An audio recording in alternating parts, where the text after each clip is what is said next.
Hello, people of the internet. Welcome to the special report, your news and views program about geek gaming culture on the internet. Coming up in the show today, a Nexus mod user gets banned permanently for a very controversial Spider-Man PC mod. And as you can expect, there's a lot of debate about a ton of things about what has transpired, and I'm going to try to give you all the information that I can and give you my thoughts about what is going on here. This is the Geek Gaming Culture channel. All of this and the OCRemix Track of the day comes your way right now. So this story here is a story which I have a bit of two minds about, because on one hand I could probably see where the modder might be coming from, although I can also see where the other side is definitely coming from. So let's get to what the story is all about. As you probably know by now, the Spider-Man Remastered has appeared for PC. I'm not sure if the PS5 version will get, or PS4 version will get a remake, or maybe a update in order for it to be remastered. And of course, with any PC version of a game or any PC game, you are going to have your set of mods. And there have been many that have came out in a short span of time. However, one particular mod is getting a lot of controversy. Now, this mod is called the non-Newtonian New York mod. And this mod's controversy stems from what it actually did. What it did was it replaced all the rainbow flags, the pride flags, and we obviously know what those mean, with American flags. Now, the implication here is that the person who created it was not exactly liking the notion that they were these pride flags that were present within the game. Now, I have not played the remastered. I have played the original PS4 version of the game, so I'm not sure the prevalence of the flags within the game, how many there are, or if they're all over the place. What I will say, first of all, is that in the PS4 version of the game, I did not really pay that much attention to it. That's because I was probably doing all sorts of different parkour stuff and doing what Spider-Man does. However, I'm not quite sure. I haven't played the remaster version, so I'm not sure if they added more of them, or if they did in the first place, if they added something that wasn't in the original game. I do not know, and that might be a bit of importance when we talk about what transpired as a direct result. Now, the outlet that broke this story was a website by the name of We Got This Covered, but Niche Gamer and The Gamer both took from this particular story. Keep in mind, this story seems to insinuate that the person that was making this was not exactly the most open-minded person in the world.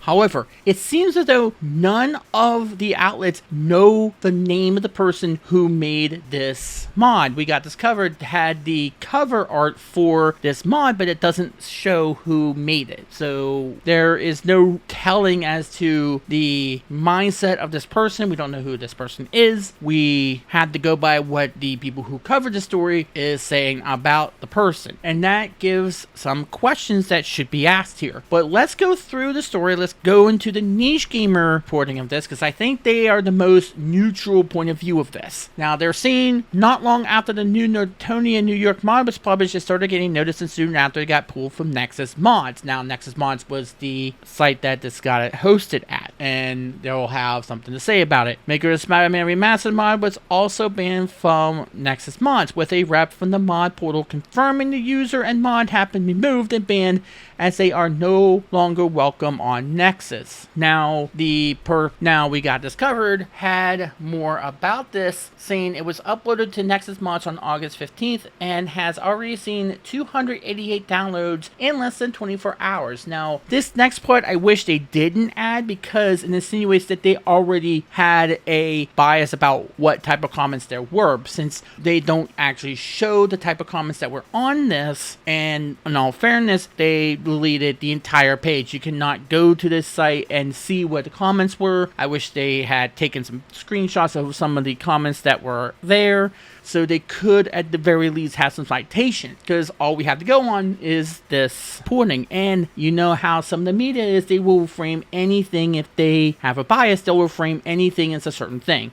They're saying that it's become a hot button issue as the comments section for the mod are littered with homophobia based in red pill comments. They put some red pill in quotation marks, alongside people actively calling out the mod for being thinly veiled homophobia and fear of whatever. I don't know if I can say that word on YouTube. Now, Niche Gamer says things a little bit differently. Says, as with anything of this nature, once the mod was published and users had it, it has since been rehosted numerous times, just not on a massive modding community like Nexus Mods. User responses to the mod itself and its prompt removal vary from base to some being upset the mod existed in the first place, and naturally some were upset the mod was pulled as well. Regardless, the entire debacle once again brings up the debate over not only an owner's right to a product they own, does such a mod that swaps one flag for another fall under protected speech. And of course, Nexus Mods is a private entity, so they can say, do whatever they want with the content and the users on their website, as said by Niche Gamer. Same logic can be applied to game publishers and developers who can now legally revoke your access to a digital game you legally own for a variety of reasons. That much is true. That is very true. We have seen how Sony has acted in recent weeks, and we've definitely seen some people on YouTube commenting about that. However, here's my take on this whole situation. First things first, since the reporting on this does not list who the person is, the name of the person, we can't go investigate the mindset of the person.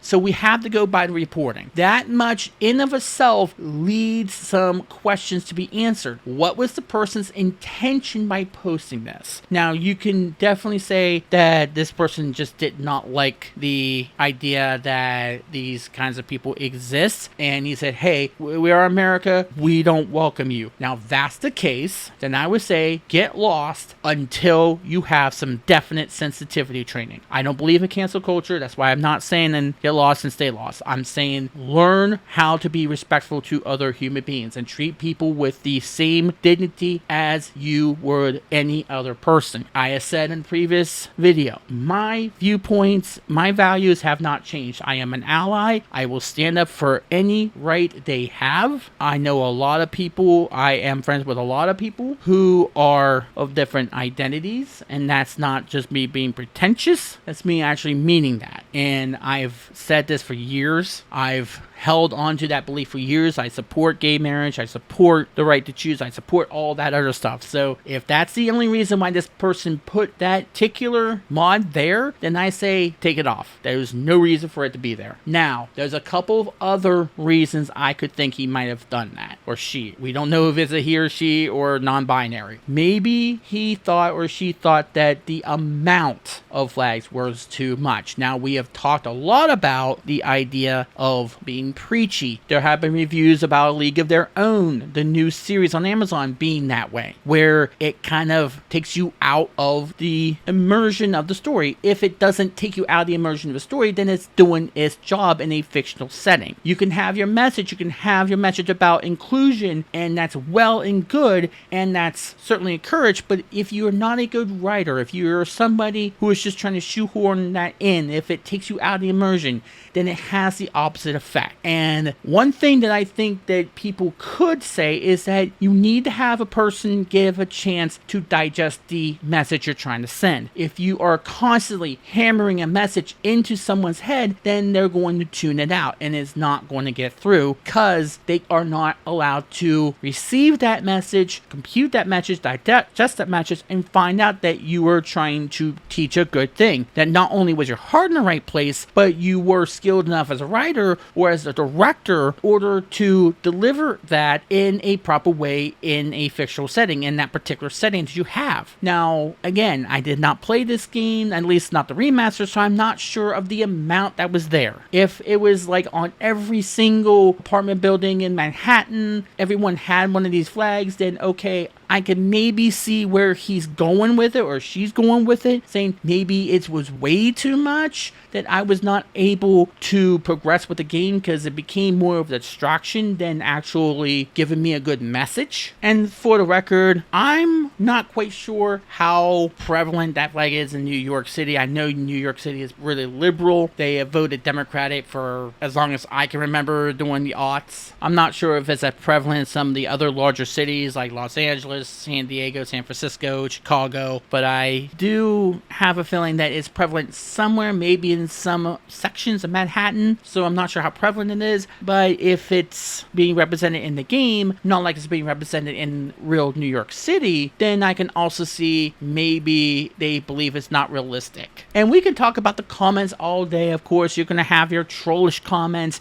You're going to have people who are coming in and then thinking that you were thinking one thing when you're actually meaning another thing. Comments cannot be a absolute judge of the character of the person who posted the mod or the video or what have you, because there's just so much you could do to control your audience. There's just so much you can do there. So I don't necessarily blame person unless that is the first reason for what the comments had. And still, I think there can be a discussion to be had, and I hope that people understand what I mean by this, of when does a message become clumsily handled. And part of the reason why it's hard to say that sort of thing is that we haven't had a proper way to deliver the message in such a way that everybody understands where we're coming from, to where it gets past the people who will just scream and shout at you on Twitter about it, that will talk past you. And unfortunately, until we can figure out the right words to say and right ways to explain this, then we're never really going to be able to effectively argue this point to where, yes, we agree with the message they're sending, but we don't agree with how they're trying to deliver it because it's too preachy or too clumsily handled, or the person who's trying to deliver it is not skilled enough to be able to deliver it in a fictional setting. Now, the third reason goes into why I'm on two minds about this, and it goes into why I don't think there was any real winners in this situation. Nexus Mods went right for the throat here. They said, hey, we took the mod down, this guy was removed, his alts were removed, he's no longer allowed here. And again, I'm gonna say the word he to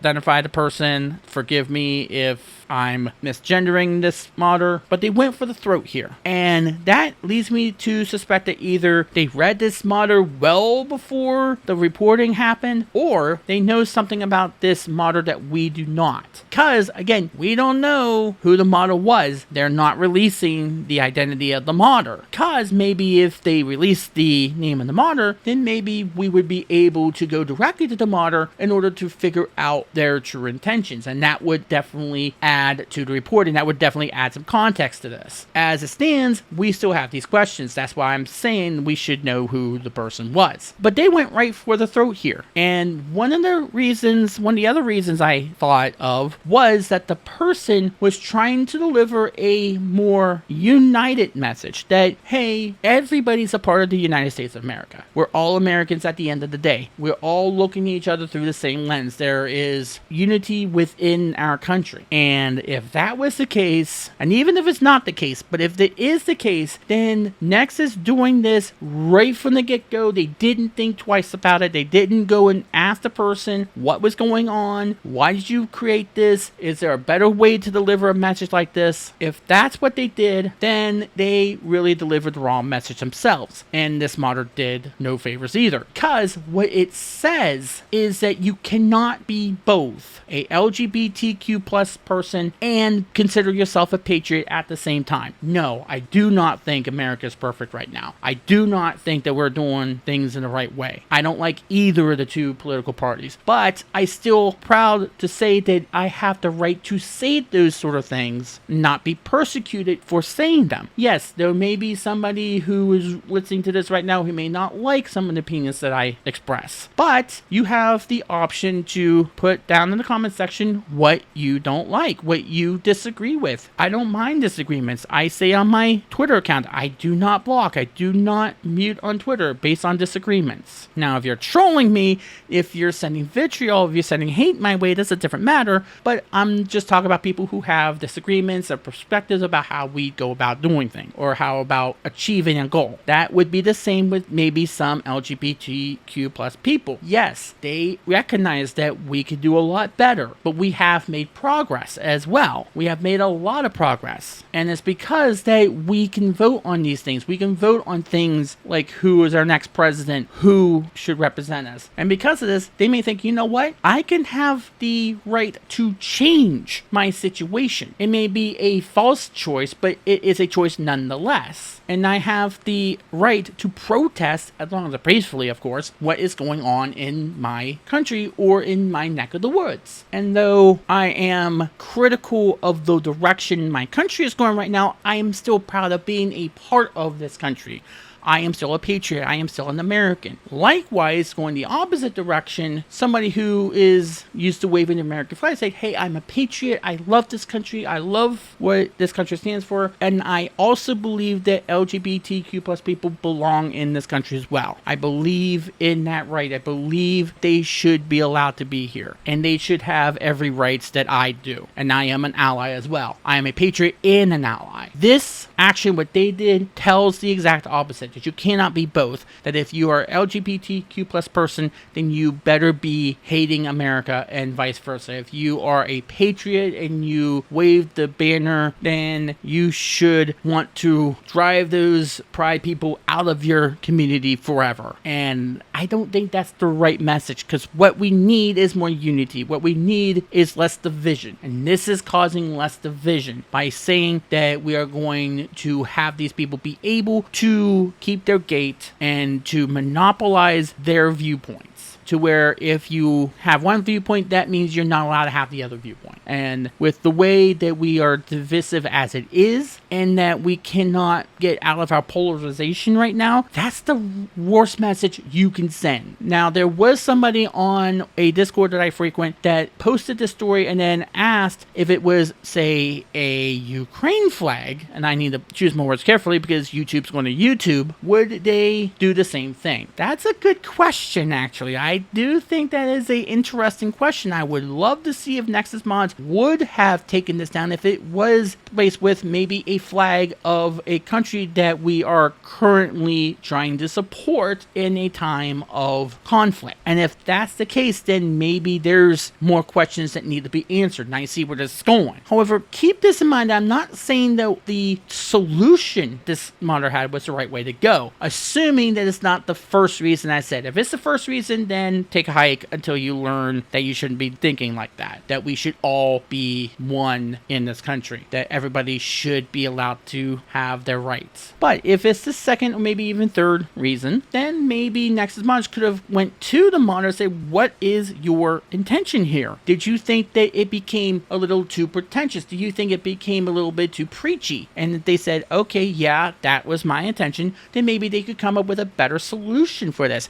Maybe in the way the mod can randomize the flags. Maybe they could have one have the pride flag and then one have an American flag, one have like maybe a Jamaican flag or something like that to show their nationality. Or maybe even a J. Jonah Jameson flag. Maybe they are a J3 fan and they want to show their solidarity. Or maybe even a Spider-Man flag to say, hey, we're with you, Spider-Man, we're on your side. Maybe something like that to where they randomize the stuff. Or maybe some places might wave different flags at different days. Or maybe they have the American flag at half staff because maybe someone they know had passed away, or they're respecting someone who was a soldier in their eyes. Or maybe one of the best compromises, you can have the American flag to where it's actually showing all the different colors of the pride rainbow. Instead of the red, white, and blue, you do that way. I don't know if that would go over well with anybody, but it's something to be a little bit creative with it and still get your message out and still say, hey, we're all inclusive. And maybe that would be something that could promote unity, assuming that it went over well. Who knows? I may have just given someone an idea. Who knows? Bottom line is that I think this had delivered the wrong message. The action did deliver the wrong message. Yes, you can be LGBTQ plus person or an ally and still be a patriot, still be proud to be an American, even if America right now is not exactly perfect. And I can go on about that for days. And unless the idea of the person was to say, hey, I don't like the LGBTQ plus community at all, they can get lost, then I can say, you know what, they did the right thing here. I would have still not permabanned the guy because there's room for improvement. There's always room for improvement. That's why I don't like cancel culture. But maybe there could have been better ways to handle this than them going right for the throat. Again, we don't know who the person was, so only they know the true intentions of this person. person, and assuming they talked to him at all. I would love to know who did this so we could get answers on that front. And keep in mind that they really didn't do much of anything, because now this has a